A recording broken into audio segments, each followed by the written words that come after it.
नमस्कार दोस्तों, हमारे साहित्य निर्माता श्रृंखला के 13वें सत्र में आप सभी का हार्दिक अभिनंदन, स्वागत। आज के सत्र में दोस्तों हम बात करने वाले हैं केदारनाथ अग्रवाल की, जिनकी गणना प्रगतिवादी कवियों में की जाती है। प्रगतिवादी कवि होने के साथ साथ केदारनाथ अग्रवाल लोक संस्कृति के चितेरे भी हैं, चित्रकार भी हैं, क्योंकि लोक जीवन की गंध उनकी कविताओं में के एक एक शब्द में रची बसी है।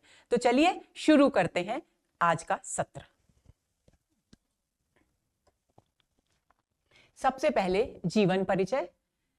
केदारनाथ अग्रवाल का जन्म 1 अप्रैल 1911 को हुआ और इनका जन्म उत्तर प्रदेश के बांदा जिले में स्थित कमासिन नामक गांव में हुआ। इनके पिता का नाम हनुमान प्रसाद अग्रवाल था और इनकी माता का नाम घसीटो देवी था। आगे चलें। इनकी शिक्षा, स्थानीय शिक्षा जाहिर सी बात है कमासिन गांव में ही हुई। उसके बाद वे रायबरेली पढ़ने के लिए गए, फिर कटनी भी गए, जबलपुर, इलाहाबाद, अलग अलग जगहों पर इन्होंने शिक्षा प्राप्त की और अंततः कानून की शिक्षा, क्योंकि ये पेशे से वकील थे, तो कानून की शिक्षा इन्होंने कानपुर से प्राप्त की। इनका कार्यक्षेत्र था कि ये बांदा में वकालत करते थे, बांदा में एक प्रतिष्ठित वकील थे। इनका निधन 22 जून सन 2000 को हुआ। अब इनकी रचनाओं के परिचय की बात आती है। मूलतः ये कवि थे, लेकिन ऐसा नहीं है कि इन्होंने केवल कविताएं ही लिखी, इन्होंने गद्यात्मक रचनाएं भी बहुत उत्कृष्ट लिखी, लेकिन इनकी प्रसिद्धि का प्रमुख आधार इनकी कविताएं ही हैं। तो इनके बहुत सारे कविता संग्रह प्रकाशित हुए, जिनमें से इनका सबसे पहला प्रकाशित संग्रह, जिसके विषय में अक्सर प्रश्न पूछा जाता है, अक्सर केदारनाथ अग्रवाल पर इस तरह के प्रश्न आते हैं कि निम्नलिखित में से कौन सी कृति केदारनाथ अग्रवाल की नहीं है। तो कृतियों को कंठस्थ करने में आप बिल्कुल भी शिथिल नहीं होंगे, बिल्कुल ढीले नहीं पड़ेंगे। सबसे पहला इनका कविता संग्रह है युग की गंगा, जिसका प्रकाशन हुआ 1947 में। 1947 भारत की आजादी का वर्ष है, तो आपको आसानी से ये सन याद हो जाएंगे। नींद के बादल दूसरा कविता संग्रह, ये भी 1947 में प्रकाशित हुआ। लोक और अलोक तीसरा कविता संग्रह, ये भी 1947 में प्रकाशित हुआ। आगे चलें। इसके बाद देखिए 1947 में उनके 3 कविता संग्रह प्रकाशित हुए और उसके बाद बहुत लंबे समय तक कोई कविता संग्रह प्रकाश में नहीं आया। और फिर उनकी एक बहुत ही महत्वपूर्ण कृति, काव्य कृति फूल नहीं रंग बोलते हैं, 1965 में प्रकाशित हुई। आग का आईना काव्य कृति 1970 में प्रकाशित हुई। गुल मेहंदी का प्रकाशन हुआ 1978 में। पंख और पतवार 1989 में और हे मेरी तुम 1981 में प्रकाशित हुई। उसके बाद 1981 में ही मार प्यार की थापे नामक काव्य कृति उनकी प्रकाश में आई। इसके बाद 1983 में एक कविता संग्रह प्रकाशित हुआ, कहे केदार खरी खरी। और उसके बाद 1983 में बंबई का रक्तस्थान, 1984 में अपूर्वा काव्य कृति प्रकाशित हुई। 1984 में ही जमुन जल तुम का प्रकाशन हुआ। 1985 में 2 रचनाएं सामने आई, बोल बोल बोले बोल अबोल और जो शिलाएं तोड़ते हैं, ये इसका प्रकाशन भी 1985 में हुआ। आत्मगंध नाम से 1986 में एक और कविता संग्रह उनका प्रकाश में आया। उसके बाद 3-4 वर्ष तक उन्होंने कोई काव्य सृजन नहीं किया। अनिहारी हरियाली का प्रकाशन हुआ 1990 में। खुली आंखें खुले डैने 1992 में प्रकाशित उनकी काव्य कृति है। पुष्पदीप का प्रकाशन हुआ 1994 में। वसंत में प्रसन्न पृथ्वी 1996 में प्रकाशित कृति है। कुहकी कोयल खड़े पेड़ की देह 1997 में प्रकाशित काव्य कृति है। अब बात आती है, ये तो उनकी काव्य कृतियां हैं, कवि के रूप में ही उन्हें विशेष प्रतिष्ठा मिली, इसका जिक्र मैं पहले भी कर चुकी। उनकी गद्य कृतियों की बात करें तो उन्होंने निबंध संग्रह, यात्रावृत्त आदि भी लिखे। तो निबंध संग्रहों में समय समय पर नाम से एक निबंध संग्रह प्रकाशित हुआ, जिसका प्रकाशन वर्ष है 1970। उसके बाद 1980 में विचार बोध एक निबंध संग्रह प्रकाशित हुआ और 1980 में ही विवेक विवेचन नाम से एक और निबंध संग्रह प्रकाशित हुआ। उन्होंने एक यात्रावृत्त भी लिखा, बस्ती खिले गुलाबों की। इस बहुत महत्वपूर्ण है ये। कई बार प्रश्न पूछ लिया जाता है कि बस्ती खुले गुलाबों की यात्रावृत्त किसकी रचना है या कौन सी विधा की रचना है। तो आपको यह भी ध्यान रखना है कि केदारनाथ अग्रवाल ने एक यात्रावृत्त लिखा, बस्ती खिले गुलाबों की, और बस्ती खिले गुलाबों की किस गद्य रूप में लिखी गई रचना है? यात्रा व्रत है ये। तो ये भी आपको ध्यान में रखना है और इसका प्रकाशन वर्ष है 1974। उन्होंने उपन्यास भी कुछ लिखे। सबसे पहले उनका एक उपन्यास प्रकाश में आया 1985 में दतिया के नाम से। उसके बाद उनका एक अधूरा उपन्यास रहा बैल बाजी मार ले गए, इसका शीर्षक था। और ये मध्य प्रदेश साहित्य परिषद की एक पत्रिका प्रकाशित होती थी दोस्तों, साक्षात्कार पत्रिका, उसमें प्रकाशित हुआ।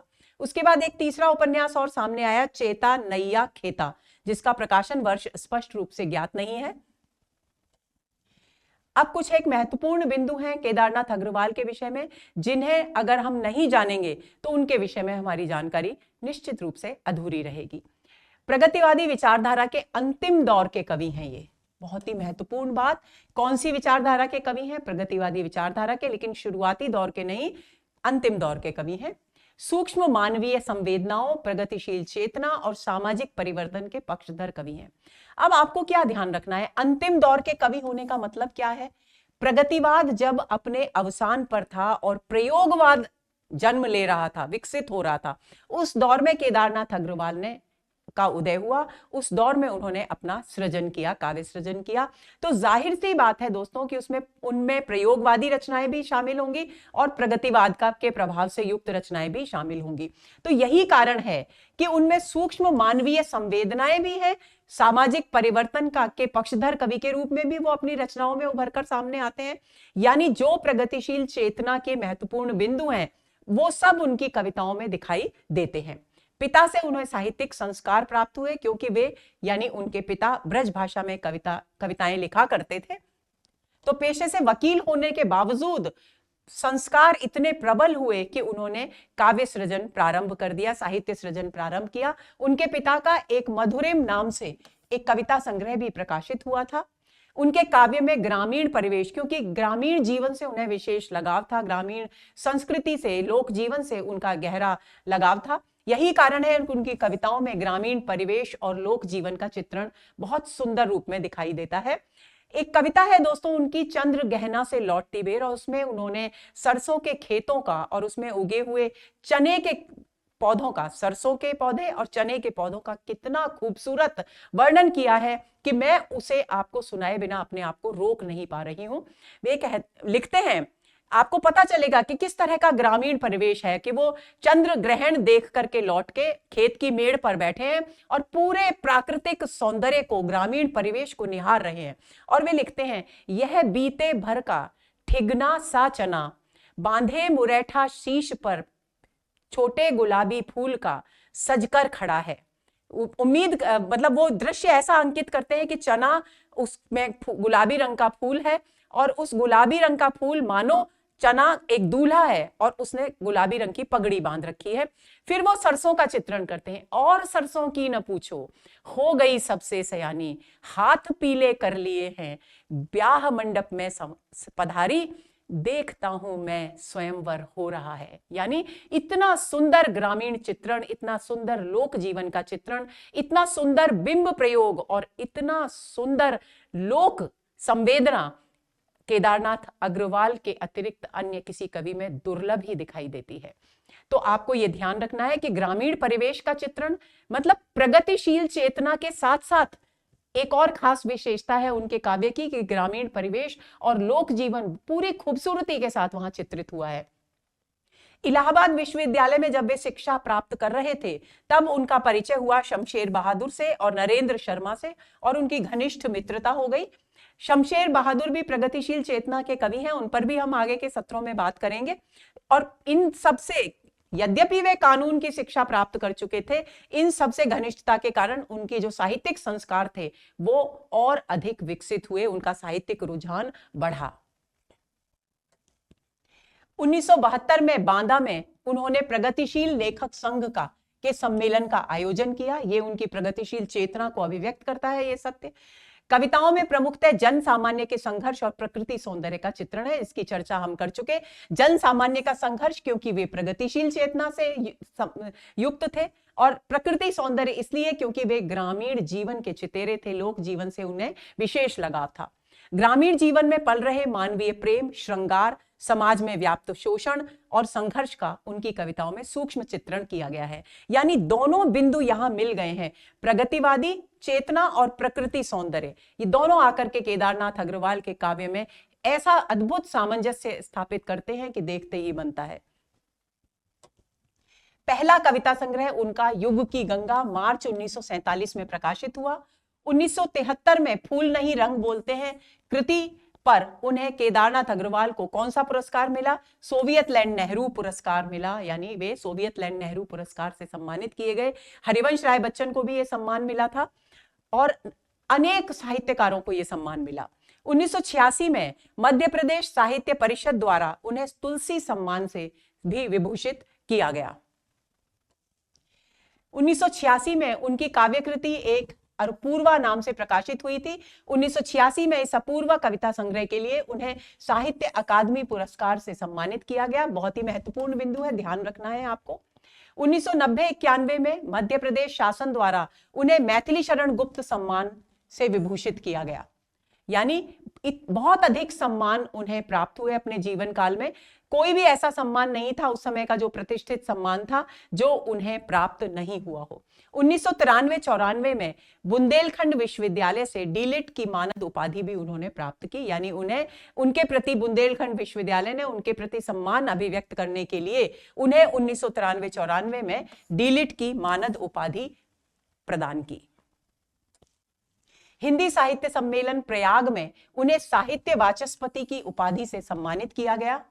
कवि इन सब की केदारनाथ अग्रवाल की सारी कृतियां परिमल प्रकाशन इलाहाबाद से प्रकाशित हुई। प्रगतिवादी कवियों में वे सर्वाधिक कलात्मक कवि माने जाते हैं। यानी प्रगतिवादी कवियों के काव्य में यथार्थ, सामाजिक यथार्थ का, शोषण का चित्रण है, समाज की विभीषिका का चित्रण है, लेकिन कलात्मकता उतनी प्रबल रूप में दिखाई नहीं देती। लेकिन केदारनाथ अग्रवाल इन प्रगतिवादी कवियों में अलग इसलिए दिखाई देते हैं कि जितने वे प्रगतिशील चेतना को अपनी कविता में अभिव्यक्त करते हैं उतना ही उनकी अभिव्यक्ति कलात्मक भी है। यानी कला और प्रगतिवादी चेतना का सामंजस्य भी कवि की काव्य कृतियों में स्पष्ट दिखाई देता है। उनकी कविताओं में जीवन और उससे उत्पन्न रागात्मकता के साक्षात्कार की अभिव्यक्ति हुई है। रागात्मकता का साक्षात्कार का अर्थ है कि जीवन में जो कुछ भी आनंदमय है उसको भी उन्होंने अभिव्यक्त किया है और सामाजिक विषमताओं को भी अभिव्यक्त किया है। डॉक्टर बच्चन सिंह ने इनकी कविताओं को दो वर्गों में विभाजित किया है। एक तो राजनीतिक काव्य, यानी जो राजनीति पर आधारित राजनीतिक चेतना से युक्त कविताएं हैं वो राजनीतिक काव्य में लिए हैं। प्रकृति, प्रेम और समाज संबंधी काव्य, और दूसरे वर्ग में उन्होंने लिया है प्रकृति, प्रेम और समाज से संबंधित कविताओं को। एक बहुत ही महत्वपूर्ण बिंदु दोस्तों आपको ये याद रखना है कि कवि केदारनाथ अग्रवाल की जितनी भी राजनीतिक कविताएं हैं वो कहे केदार खरी खरी नामक कविता संग्रह में संकलित हैं। प्रश्न पूछा जा सकता है कि केदारनाथ अग्रवाल की राजनीतिक कविताएं किसमें संकलित है, या फिर कहे केदार खरी खरी नामक कविता संग्रह की विषय वस्तु किससे संबंधित है? तो राजनीतिक कविताओं से संबंधित है। वे विचारों से मार्क्सवादी हैं क्योंकि प्रगतिशील चेतना के कवि हैं। अतः कविताओं में प्रारंभ से ही उनकी कविताओं में शोषण, दमन और अत्याचार के विरोध की अभिव्यक्ति हमको दिखाई देती है। केदार की कविताओं में आस्था का प्रबल स्वर भी अभिव्यक्त होता है जो कि प्रयोगवादी रचनाओं में खास तौर पर दिखाई देता है। वो आस्था भी यहां पर दिखाई देती है। शिल्प की दृष्टि से इन्होंने मुक्त छंद को अपनाया, नए नए उपमानों का प्रयोग किया और बिंब तो इतने खूबसूरत इन्होंने प्रयोग किए हैं कि देखते ही बनता है। अभी जो मैंने पंक्तियां आपको सुनाई सरसों और चने की, वो पूरा का पूरा बिंब हमारे सामने साकार हो उठता है। तो इतने सुंदर रंग बिंब, इतने सुंदर चाक्षुष बिंब कवि ने प्रस्तुत किए हैं। चाक्षुष बिंब कौन से होते हैं? जो दृश्य का वर्णन कवि शब्दों के माध्यम से करे और चक्षु यानी हमारे नेत्रों के सामने वो सारा का सारा दृश्य वैसा का वैसा साकार हो जाए। रंग बिंब कौन से होते हैं? रंगों के माध्यम से पूरे दृश्य को कवि जब हमारे सामने यानी पाठकों के सामने या श्रोताओं के सामने अभिव्यक्त करता है, साकार करता है, तो वो रंग बिंब कहलाते हैं। कविताएं, इनकी जो कविताएं हैं, खास बात ये और है कि इनकी कविताएं अलग अलग विदेशी भाषाओं में भी अनुदित की गई। उनमें है रूसी, जर्मन, चेक और अंग्रेजी भाषाओं में इनके अनुवाद हुए। ये भी कवि की एक बहुत ही महत्वपूर्ण उपलब्धि है। यानी केदारनाथ अग्रवाल केवल राष्ट्रीय स्तर के कवि नहीं है, बल्कि अंतरराष्ट्रीय जगत में भी उनका अपना एक विशिष्ट स्थान है। अब बात आती है कि विद्वान केदारनाथ अग्रवाल के विषय में क्या कहते हैं। तो हिंदी साहित्य कोश भाग 2 कहता है कि कवि के रूप में अग्रवाल जी प्रगतिवादी कवियों में सबसे अधिक कलात्मक कवि हैं। ये बात हमने अभी थोड़ी देर पहले ही की कि उनके काव्य में जितनी प्रगतिशील चेतना है उतनी ही कलात्मकता है, जो कि अन्य कवियों से, अन्य प्रगतिवादी कवियों से उन्हें अलग करती है। तो सबसे महत्वपूर्ण बिंदु उनके काव्य की सबसे बड़ी विशेषता क्या है? प्रश्न यदि पूछा जाए कि निम्नलिखित में से कौन सा कथन केदारनाथ अग्रवाल के विषय में असत्य है, तो इन बिंदुओं को आपको ध्यान में रखना है, तभी आप उस प्रश्न का जवाब दे पाएंगे। तो ये लिखते हैं कि प्रगतिवादी कवि, जितने भी प्रगतिवादी कवि हैं, उनमें सामाजिक विषमताएं और साथ ही साथ कलात्मकता केदारनाथ अग्रवाल में मिलती है। आपके पास शब्द चयन है। शब्द चयन का मतलब क्या हुआ कि शब्दों का चुनाव वो भावों के अनुकूल करते हैं। तो आपके पास शब्द चयन है, भावाभिव्यक्ति है, और अपनी भावनाओं को, जो भी उनके हृदय में भाव हैं, उनको वो बहुत ही प्रभावशाली ढंग से प्रस्तुत करते हैं। एक काव्यगत तटस्थता की संभावना भी है, और एक संभावना दिखाई देती है हिंदी साहित्य कोश को कि काव्यगत तटस्थता उनके काव्य में विकसित होने की संभावना है, लेकिन पूरी तरह से दिखाई नहीं देती। इसी बात को आगे बढ़ाएंगे। किंतु जहां, एक और महत्वपूर्ण बिंदु यहां, किंतु जहां आप इन विशेषताओं के साथ प्रगतिवादी आग्रहों को कविता में जोड़ने लगते हैं, वहीं उसका सौंदर्य, उसकी मार्मिकता कम हो जाती है। साहित्य कोश ये मानता है कि जहां जहां कवि अपनी भावाभिव्यक्ति को, अपनी सहज भाषा को, अपने सुंदर बिंबों को प्रगतिवादी चेतना के साथ जोड़ता है, वहीं उनकी भाषा का जो प्रभाव है, उनकी कविता का जो प्रभाव है, वो कम हो जाता है। ऐसी मान्यता है किसकी? हिंदी साहित्य कोश भाग 2 की। अब बात आती है डॉक्टर बच्चन सिंह की। बच्चन सिंह कहते हैं वे सच्चे अर्थों में जनवादी हैं। जनवादी यानी जन जन की पीड़ा को अपने काव्य में अभिव्यक्त करने वाले कवि हैं। आजादी के पहले और बाद की स्थितियों का दस्तावेज उनकी कविताओं में मिल जाएगा। यानी कि उनकी कविता की जो विषय वस्तु है वो आजादी से पूर्व के भारत की पीड़ा की विषय वस्तु है, और आजादी के बाद की भारत के नागरिकों की विषय वस्तु भी उसमें है, इसमें कोई संदेह नहीं है। जहां तक प्रकृति चित्रण का संबंध है, केदार छायावादोत्तर काल के सुमित्रानंदन पंत हैं। ये बिंदु आपको ध्यान रखना है कि निम्नलिखित में से किस विद्वान ने केदारनाथ अग्रवाल को छायावादोत्तर कविता का सुमित्रानंदन पंत कहा है। ये किसने कहा है? डॉक्टर बच्चन सिंह ने कहा है। ये आपको याद रखना है। फिर भी दोनों में देश काल का अंतर है कि स्थानगत भिन्नता है दोनों में। वो भी प्रकृति चित्रण है, प्रकृति के सुकुमार कवि कहे जाते हैं सुमित्रानंदन पंत, और केदारनाथ अग्रवाल ने भी अपनी कविताओं में प्रकृति का चित्रण किया है। अंतर क्या है? अंतर सिर्फ इतना है कि पंत की प्रकृति मुख्यतः पहाड़ी है, क्योंकि वे पहाड़ी क्षेत्र से थे, इसलिए उनमें पहाड़ी प्रकृति सौंदर्य को अभिव्यक्त किया गया उन्होंने। और केदार बुंदेलखंड के मैदानी भाग के थे, तो उन्होंने मैदानी बुंदेलखंडी जो सौंदर्य था प्रकृति का, उसे अपनी कविताओं में अभिव्यक्त किया है। पंत की प्रकृति कोमल और ऐन्द्रजालिक है। ऐन्द्रजालिक मतलब एक जादू सा करने वाली है। तो केदारनाथ की सहज आत्मीय और किसानी है। यानी दो भिन्नताएं उन्होंने बताई। पहली तो स्थान की भिन्नता है, पंत ने पहाड़ी क्षेत्र की प्रकृति के सौंदर्य का चित्रण किया है, केदारनाथ ने बुंदेलखंड के मैदानी भाग की प्रकृति के सौंदर्य का चित्रण किया है।